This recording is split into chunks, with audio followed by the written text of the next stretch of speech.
Hello and good evening, good morning, good day.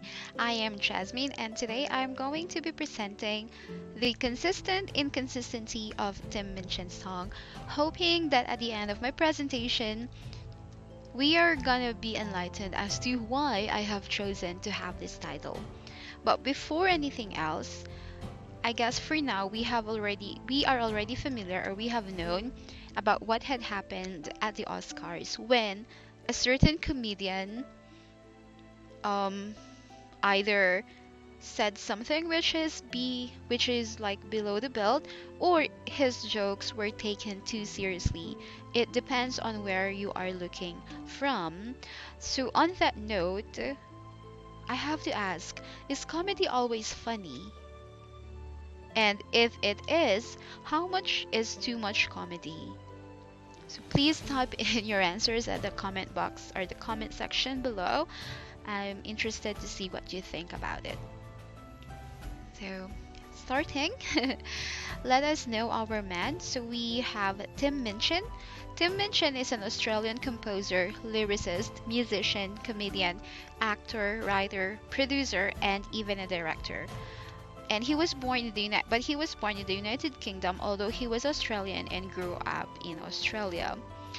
It is known that his dad is a medical surgeon, which is probably why he was able to make quite an ironic song, which we will later on discuss. So Minchin had always been interested in music. However, traditional method doesn't seem to work because he cannot read music. He gave up until one of his music teachers tries to teach him how to play with chords, or like just feel the sound. Just play on your own rather than the traditional note reading. That started Tim to once again pursue music. Later on, he started on writing, and eventually leading him to a degree in English in theater. So he is not just your standard stand-up comedian. And most of stand-up comedians are actually very smart, very intelligent. That's why they can come up with jokes that are witty. So that's it. And according to one of his interviews, he said that he's too good musician for a comedian and too good a comedian for a musician. But if you remove the other, if you separate the other from the other, maybe he's not that well known. Okay, so while Tim Minchin is known in the music industry, he has mixed reviews about his works. He's quite, as we say, controversial. So he's a controversial artist because of his sexual puns. He's using lewd language. But the irony is that with all these informalities of him, he actually performs in quite a sophisticated stages, not in pubs or in bars, but in theaters. He performed with an orchestra. He performs at the Great Albert Hall. So, like, imagine someone saying all these sexual puns and lewdness in that highly sophisticated and formal, classy setting with an orchestra as his background.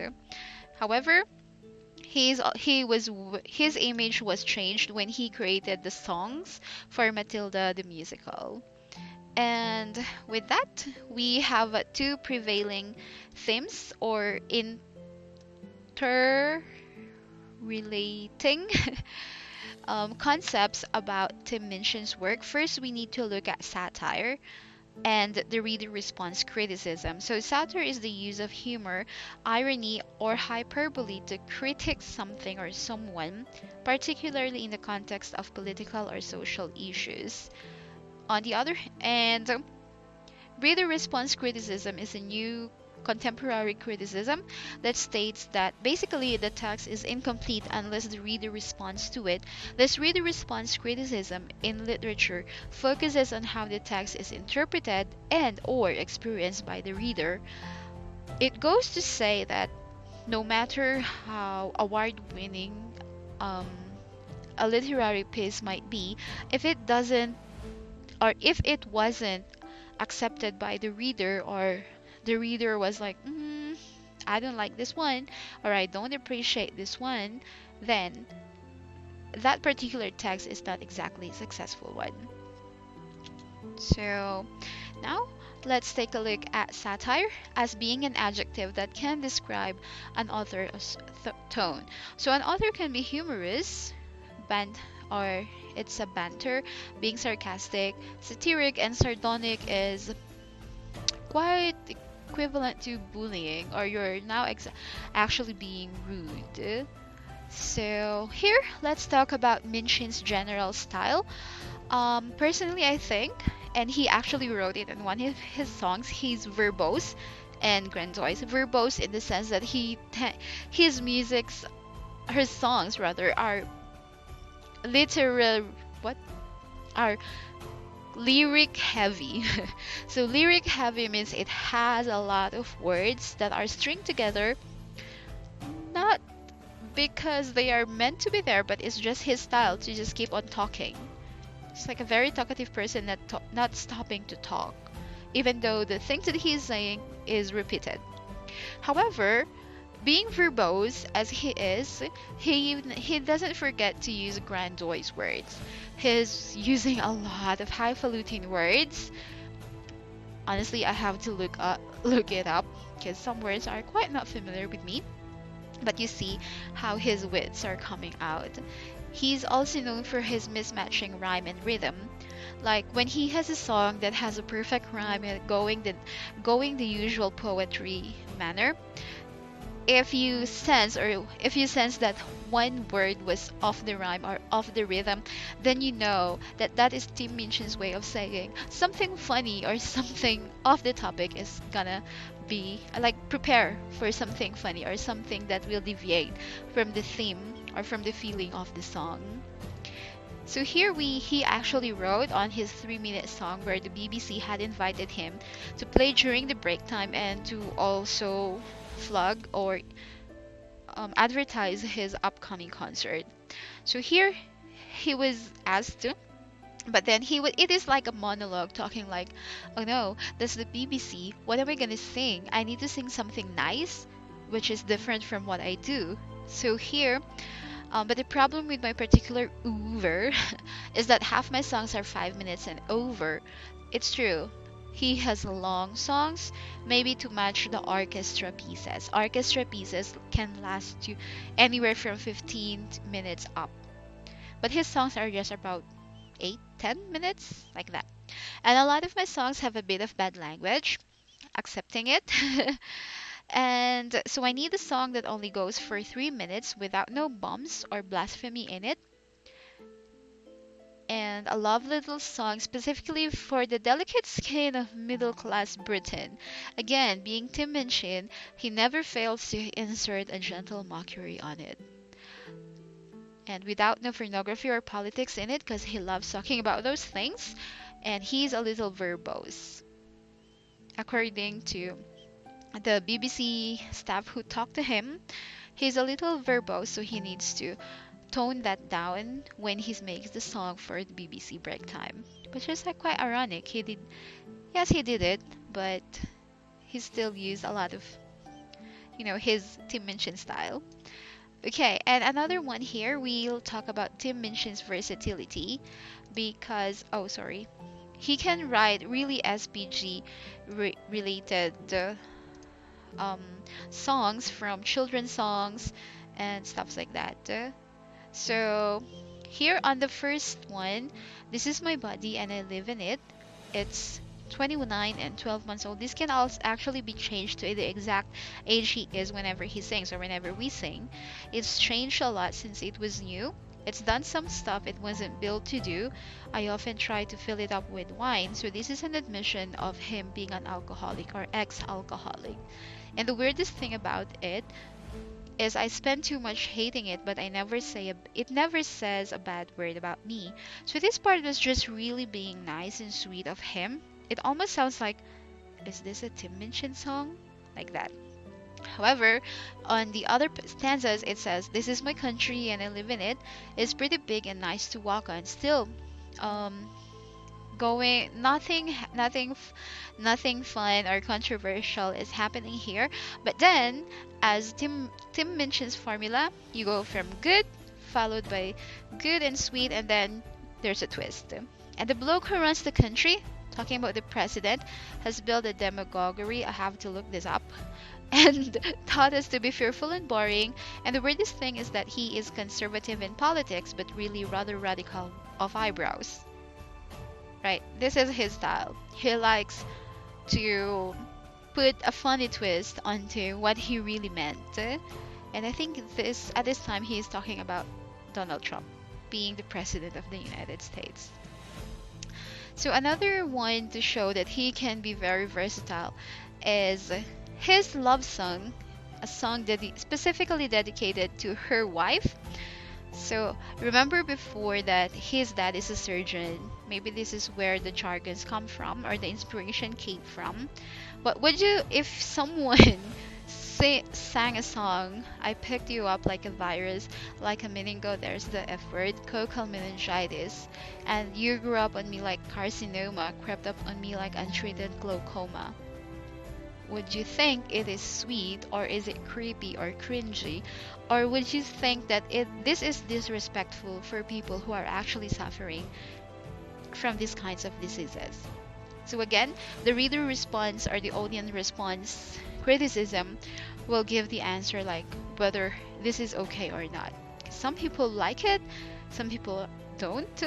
I honestly don't know where, because our family has gone through a lot of medical problems, and I don't know if I would still consider this sweet, even with a full stanza of this one. "So you grew up on me like a tumor, and you spread through me like malignant melanoma, and now you're in my heart. I should have cut you out back at the start. Now I'm afraid there's no cure for me, no dose of emotional chemotherapy can halt the pathetic decline. I should have had removed you when you were benign." Yeah, it's actually kinda sweet, but still, if I were being compared to a tumor, I wouldn't be so happy about it. Well, each to his own, right? Now, another one is Tim Minchin. As mentioned, Tim Minchin was commissioned by the Shakespeare Theatre to create the songs for Matilda the musical. And this is a clip of one of the famous songs of that show, Naughty. So, we're told we have to do what we were told, but surely sometimes you have to be a little bit naughty. Just because you find that life's not fair doesn't mean that you just have to grin and bear it. If you take it on the chin and wear it, nothing will change. This was the song sang by Matilda when she rather was already trying to get away or fight back against her parents. However, maybe this is Tim Minchin showing into his work, because the second stanza, like Romeo and Juliet, was written in the stars before they even met, that love and fate and a touch of stupidity would rob them the hope of living happily. The endings are a bit gory. Wonder why they didn't just change their story. Now, as a parent, I wouldn't actually introduce my child to the story of Romeo and Juliet, to using stupidity as an adjective for something or someone. And definitely they have to ask like, what's gory? Although this was cleared for show, but I have noticed that in the majority of school performances, the school administration would actually slash this part out of the show, which is quite understandable. And now we've got Minchin's literary devices. He is known to use metaphors, allusions, and exaggerations to evoke a strong imagery, which puts him in trouble sometimes. So with his song Fat Children, and another note of that. If the title was changed, like if the title is not if it is not entitled Fat Children, would it still receive the backlash that it has received? Maybe. So we have here, it's the song opens with "Do not feed donuts to your obese children. You will regret it when they are in their teens." Macas, or the Australian word, like Australian colloquial for McDonald's. So here, this is actually just really nice, but then on the following lines, his adjectives are being criticized. He weighs 40 kilos and he's only 3. He looks like a clean-shaven Pavarotti, the, the big Italian singer. Your 5-year-old princess in her size 14 tutu. Size 14 is already the biggest size, usually worn by an adult. Your 6-year-old miniature Jabba the Hutt. Any Star Wars fan? Sorry, I didn't. I wasn't able to cut a picture of the Jabba Hutt. But I think this was actually the line that enraged a lot of parents or people, because why would you compare your 6-year-old to Jabba the Hutt? He looks like a snail. Like, anyways, you can search it up later on. So again, his exaggerations was driving a strong image. However, people were like concerned if it is bullying. And on this note, there is a concept in satire, like the what differentiates satire or being satiric or being ironic to bullying is when you're making a satire, it's called a punch up. You are actually criticizing or talking against someone or something that is bigger than you, like what he did with Trump, like he's radical with his eyebrows, and that is like criticizing. However, in this song, Fat Children, he is actually subjecting into criticism, as it seems to other people, the children. The children are much smaller than Tim, much less powerful, and this is why they considered it bullying. So there, although a lot of people in the comment section are still saying this is not about the children, it's about the parents who have let their child loose into the kitchen and eat all the sweets and McDonald's that they can eat. So is this really bullying, or is it just driving a strong image to change the parents' way of parenting? What do you think? Now, another one of his illusion-filled songs that I honestly have to spend some time researching, because for me to get the full grasp of the song, when my life is but I know I shouldn't whinge about it. I could be a Palestinian driver driving buses on the Gaza Strip. We all know that the Gaza Strip is one of the most dangerous places on earth, and an Ipswich prostitute, they were the victims of a serial killer. And here, yes. So here on the thalidomide kid. So thalidomide was initially a pregnancy drug, or a drug that is under research, and at that time it was said to be an effective cure for morning sickness. So a lot of pregnant women are taking it without knowing that it has an effect on their unborn children.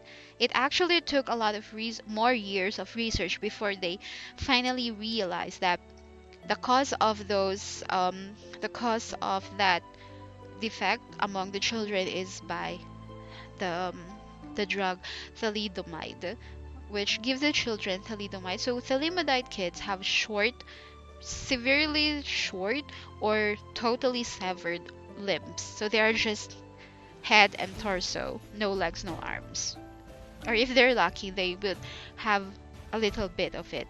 So considering that, painting the picture of a thalidomide kid with something in his eye, he cannot take it off, or he cannot deal with it. So on that, do you still find it funny, or do you think this is too much of an imagery to say that you should not be sad because some people have it worse than you. And here on another of his controversial songs, which was sparked because of his use of allusions and imagery. So my heart says I love you, but my brain thinking, mm-mm. And I'm hoping a child trafficker will abduct you or a dingo will sneak in and rip off your head. So yes, oh, and in Australia there was indeed a case wherein a dingo had snatched a kid from while his parents her parents are sleeping, and it was later found out that yes, it was really a dingo or like a wolf. We can compare it to a wolf or a dog that snatched him. So, is it too bad to say this, even as a joke, to a baby?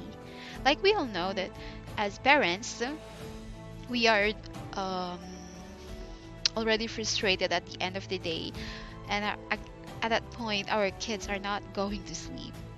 And on the last, this is the last line of the song. Your love for them grows the closer to that they look.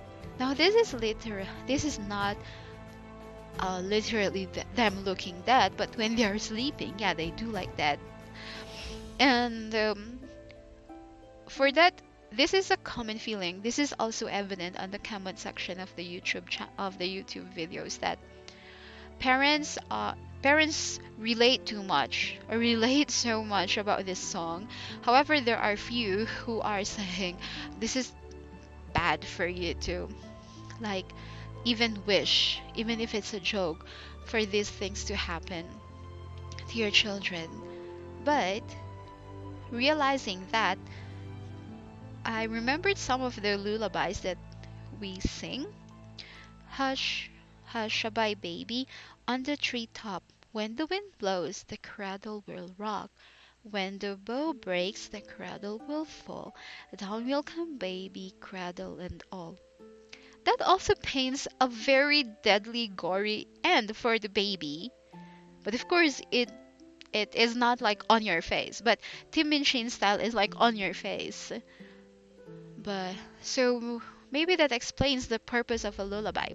Lullabies were actually not meant for the children to sleep, but it's meant of like a parent's way of venting out her frustrations for a long day and a baby who's not willing to sleep. What do you think? Again, please flood the comment section down below. Now, let's move on to Tim Minchin's use of sound devices, which is like one of the unique parts, or not really unique, but prominent parts of his work rather. First line of Lullaby, sleep little baby, try not to squawk, and the use of Betty Bice. I think Tim Minchin is not really known to stick to rhymes and rhythm, so I think the squawk here is strategically chosen to amplify the sound a hysterical baby is making. Ah! Like that. And Betty Bass is the same with Goodnight.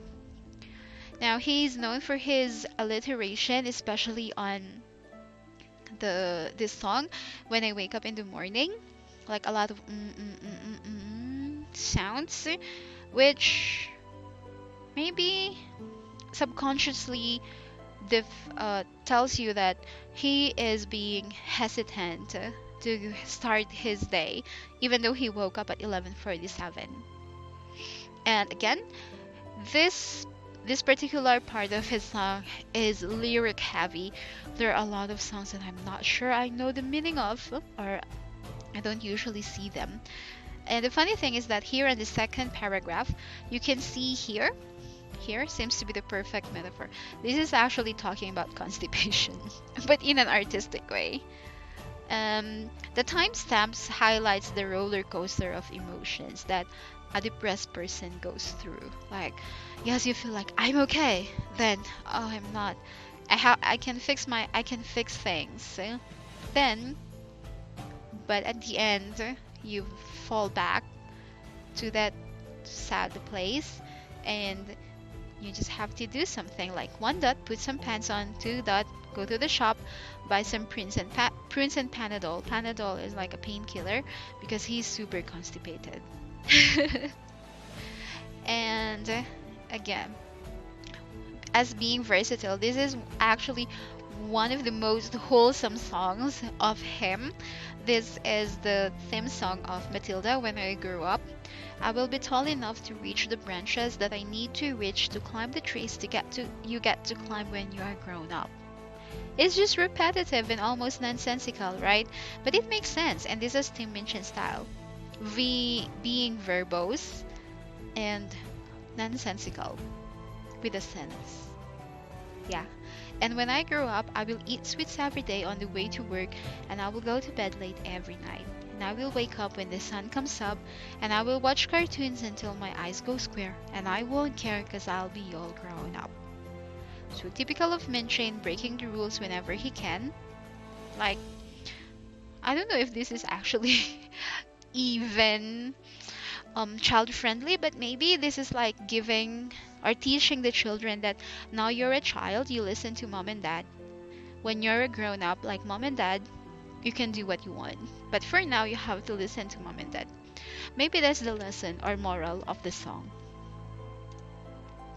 So, as a parting word, I think a writer is not confined on the category that he is put in. However, a part of him will still shine through.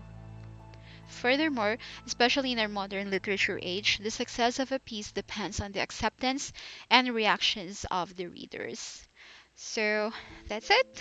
And thank you so much. And again, I have chosen the title The Consistent Inconsistency because the only thing consistent about him from his songs on all kinds of songs that he made, it's the consistent inconsistency. He's not following the rules of poetry like the rhyming and the meter.